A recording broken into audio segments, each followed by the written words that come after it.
আল্লাহুম্মা ইন্নী আসআলুকাল আফিয়া, আল্লাহ আমি তোমার কাছে সার্বিক নিরাপত্তা চাচ্ছি, আফিয়া মানে মুক্তি চাচ্ছি, সুস্থতা চাচ্ছি, বিপদ থেকে নাজাত চাচ্ছি, মানে হচ্ছে আফিয়া। আফিয়া মানে হচ্ছে সার্বিক নিরাপত্তা বা অসুস্থতা থেকে মুক্তি, বিপদ আপদ থেকে মুক্তি, সব কিছু থেকে মুক্তি আপনি চাচ্ছেন, যে আল্লাহুম্মা ইন্নী আসআলুকাল আফিয়া। এই হাদিসটি ইমাম মুসলিম কোট করেছেন, 6781-তে পেয়ে যাবেন। এই দোয়াটা আব্দুল্লাহ ইবনে ওমর এক ব্যক্তিকে, তাবিকে শিক্ষা দিচ্ছিলেন। তখন ওই ব্যক্তি আব্দুল্লাহ ইবনে ওমর রাদিয়াল্লাহু তাআলা আনহুকে জিজ্ঞাসা করেছেন, আসামিয়াতা মিন ওমর, আপনি কি এই দোয়াটা আপনার বাবার কাছ থেকে শিখেছেন? মানে ওমর বলেছে আপনাকে এই দোয়া? তার জবাবে আব্দুল্লাহ ইবনে ওমর বলতেছেন, ক্বালা মিন খাইরিম মিন ওমর মিন রাসূলিল্লাহি সাল্লাল্লাহু আলাইহি সাল্লাম, এটা আমি ওমর থেকে না, বরং ওমর থেকে যিনি শ্রেষ্ঠ রাসূলুল্লাহ সাল্লাল্লাহু আলাইহি সাল্লামের কাছ থেকে আমি শিখেছি এই দোয়া। বুঝলেন? তার মানে এটা রাসূল আমাকে শিখিয়েছেন। এটা আমরা 12 নম্বরে পেলাম। 13 নম্বরে আপনি পড়তে পারেন, আল্লাহুম্মা আনতা আউয়ালু ফালাইসা কাবলাকা শাই, এই দোয়াটা। আবু হুরায়রা রাদিয়াল্লাহু তাআলা তিনি বলেন, ক্বালা কানা রাসূলুল্লাহি সাল্লাল্লাহু আলাইহি ওয়াসাল্লাম ইয়ামুরুনা ইযা আখাযা আহাদুনা মাজ্জাহু, আমরা যখন বিছানায় যেতাম তিনি আমাদেরকে আদেশ করেছেন। আরেক বর্ণনা আসছে আওসানা, আমাদেরকে ওসিয়ত করেছেন যে আমরা যখন বিছানায় যাব এই দোয়াটা যেন আমরা অবশ্যই পড়ি। সেটা কি? আল্লাহুম্মা রাব্বাস সামাওয়াতি সাবঈ ওয়াল আরদি ওয়া রাব্বাল আরশিল আযীম, হে আল্লাহ তুমি 7 আকাশ জমিন এবং আরশে আজিমের প্রতিপালক। আল্লাহুম্মা রাব্বাস সামাওয়াতি ওয়া রাব্বাল আরদি ওয়া রাব্বাল আরশিল আযীম, রাব্বানা ওয়া রাব্বা কুল্লা শাই, তুমি আমাদের রব এবং সব কিছুর রব। রাব্বানা ওয়া রাব্বা কুল্লা শাইইন ফালিকিল হাব্বি ওয়ান নাওয়া, তুমি বিচি এবং দানাকে বিদীর্ণ করে থাকো, মানে মুর্দাকে জিন্দা করে থাকো। ফালিকিল হাব্বি ওয়ান নাওয়া, হাব হচ্ছে ওই যে সরিষার দানা, মানে গোল এক পিস, আর নাওয়া হচ্ছে বিচি, ধান, গম দেখবেন যে মাঝখানে একটা ফাটা থাকে, খেজুরের বিচি দেখছেন না, মাঝখানে একটা ফাটা। আর একটা হচ্ছে নাওয়া, হচ্ছে যে একবারে গোল, হাব্বা মানে কোনো ফাটা ফোটা নেই, একবারে গোল। সরিষার বিচি, পালং শাক, লাল শাকের বিচি, এগুলোতে কোনো ফাটল নেই, একবারে গোল। তো ফালিকিল হাব্বি ওয়ান নাওয়া, এই বিচি এবং দানাকে বিদীর্ণ করার ক্ষমতা কার? আল্লাহর, মানে আপনি স্বীকার করতেছেন। মুনজিলাত তাওরাত ওয়াল ইনজিল ওয়াল ফুরকান, আরেক বর্ণনা আসছে ওয়াল কোরআন, মানে আপনি তাওরাত নাজিলকারী, ইনজিল নাজিলকারী এবং কোরআন নাজিল করেছেন। আউযু বিকা মিন শাররি কুল্লি যী শার, আমি সব কিছুর অনিষ্ট থেকে আপনার কাছে আশ্রয় চাচ্ছি। আনতা আখিযুন বিনাসিয়াতিহি, কারণ সব কিছু আপনার কর্তৃত্ব। এই যে খারাপ অনিষ্টগুলো অনিষ্ট করতে পারে, এটা কার কর্তৃক? আল্লাহ কর্তৃক।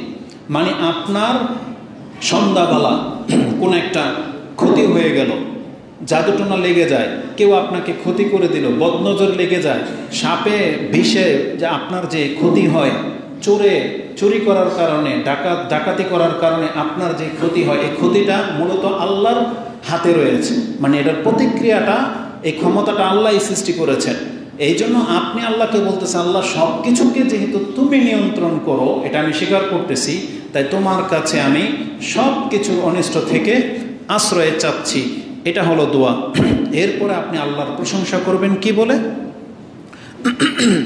আল্লাহুম্মা আনতাল আউয়ালু ফালাইসা ক্বাবলাকা শাই, আল্লাহ তুমি প্রথম ছিলা, তোমার আগে আর কিছু নাই।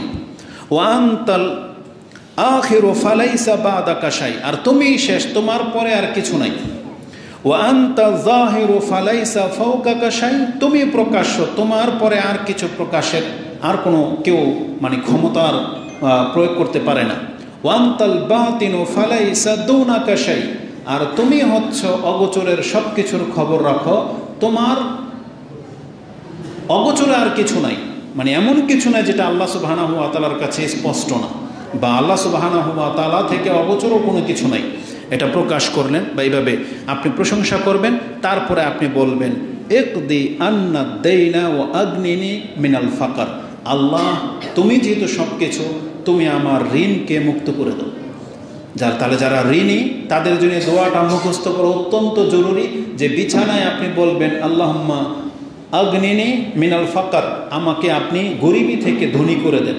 আর প্রথম শব্দটা হচ্ছে আকদি আন্নিদ্দাইনা বা আন্নাদ্দাইনা, বহু বচন হলে আকদি আন্নিদ্দাইন, আল্লাহ তুমি আমার ঋণকে পরিশোধ করে দাও। ও আগনিনি মিনাল ফাকার, আর আমাকে গরিবী থেকে তুমি সচ্ছলতা করে দাও। এই হাদিস ইমাম মুসলিম কোট করেছেন 6782, আবু দাউদে আছে 5051, তিরমিজিতে আছে 3400, হিজনুল মুসলিমে 107 নম্বর হাদিস, মিশকাতে আপনি 2408 পেয়ে যাবেন। এক বর্ণনায় এটাও বলা হয়েছে যে আনাবি হুরায়রা কালা ফা তাসআলুহু খাদিমাতান, এক বর্ণনায় এটাও আছে যে ফাতেমা রাদিয়াল্লাহু তাআলা আনহা রাসূল সাল্লাল্লাহু আলাইহি ওয়াসাল্লামের কাছে ওই খাদেমা চাইতে এসেছিলেন, যেমন তিনি তাসবিহ শিক্ষা দিয়েছেন। আরেক বর্ণনায় আসছে তিনি এই দোয়াটা শিক্ষা দিয়েছিলেন। এবং এই দোয়াটা শিক্ষা দেওয়ার ক্ষেত্রে একটা চমৎকার ঘটনা হলো, রাসূলুল্লাহ সাল্লাল্লাহু আলাইহি সাল্লাম রিপিট ফাতেমা রাদিয়াল্লাহু তাআলার কাছে এসেছেন এবং বলেছেন ফারাজাআতা ফাআতাহা বাদা যালিকা ফাকালা আল্লাযী সাআলতা আহাব্বু ইলাইকা আও মা হুয়া খায়রুম মিনহু। ফাতেমাকে গিয়ে রাসূলুল্লাহ সাল্লাল্লাহু আলাইহি সাল্লাম বলতেছেন, তুমি আমার কাছে যেটা চেয়েছো, যা চাইতে গিয়েছিলে, তোমার কি এটাই লাগবে নাকি আমি এর চাইতে উত্তম কিছু তোমাকে দেব? তখন আলী রাদিয়াল্লাহু তাআলা আনহু ফাতেমা রাদিয়াল্লাহু তাআলা আনহাকে শিক্ষা দিচ্ছেন, কুলি, বরং তুমি বলো বাল মা হুয়া খায়রুম মিনহু, তুমি যেটা চাইছো এটা রিপিটার চেয়েও না, যেহেতু রাসূল নিজেই বলেছেন তোমাকে এর চাইতে উত্তম কিছু দেব কি। তখন আলী রাদিয়াল্লাহু তাআলা আনহু ফাতেমা রাদিয়াল্লাহু তাআলা আনহাকে শিক্ষা দিচ্ছেন, বরং তুমি ওইটা চাও যেটা খাদেমের চাইতে বেশি শ্রেষ্ঠ। তখন ফাতেমা রাদিয়াল্লাহু তাআলা বলেছেন, তাহলে আমাকে যেটা শ্রেষ্ঠ সেটাই দেন। তখন রাসূল বলেছিলেন, কুলি, তুমি এই দোয়াটা বলো যে আল্লাহুম্মা আনতাল আউয়ালু ফালাইসা কাবলাকা শাই ওয়া আনতাল বাতিনু ফালাইসা দুনাকা শাই। এই দোয়াটা তুমি পড়ো যে আল্লাহুম্মা আগনিনি মিনাল ফাকার, আল্লাহ তুমি আমাকে গরিবী থেকে সচ্ছলতা দান করো। তাহলে এটা তোমার কাছে খাদেমের চাইতেও বেশি শ্রেষ্ঠ হবে।